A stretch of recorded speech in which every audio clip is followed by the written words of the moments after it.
ठीक है बेटा, ओके, बाय। अब तो पिया को अपने लिए कुछ ना कुछ करना ही होगा। क्या हुआ? 2 दिन से आनंद का कुछ पता नहीं।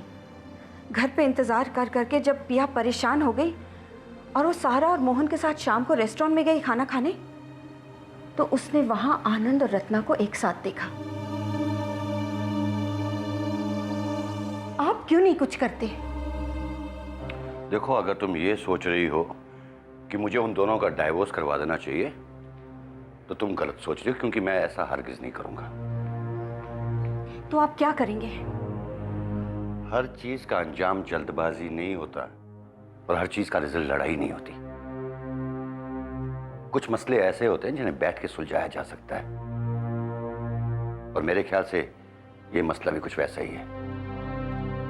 सबसे पहली बात तो ये है कि आनंद और पिया, ये उनका निजी मामला है, लेकिन ये मामला काफी आगे तक बढ़ गया है, इसलिए हमें कुछ ना कुछ करना पड़ेगा।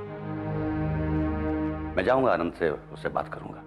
वो आया तो था यहाँ और आपने बात करके भी देख लिया है। कोई बात नहीं, मैं एक बार फिर बात करूंगा, 2 बार बात करूंगा, जरूरत पड़ी तो मैं 5 बार बात करूंगा। ये हमारी बेटी की जिंदगी का सवाल है, और ये मत भूलो कि पिया आनंद से अभी भी प्यार करती हो, ये तुम्हें अच्छी तरह मालूम है। हमें आनंद को वापस लाना है, और ऐसा नहीं है कि ऐसा किसी घर में नहीं हुआ या किसी रिश्ते में नहीं हुआ। आज तक इंसान फिसल जाता है, कई बार घर का दामाद फिसल जाता है और कई बार खुद घर की बेटी।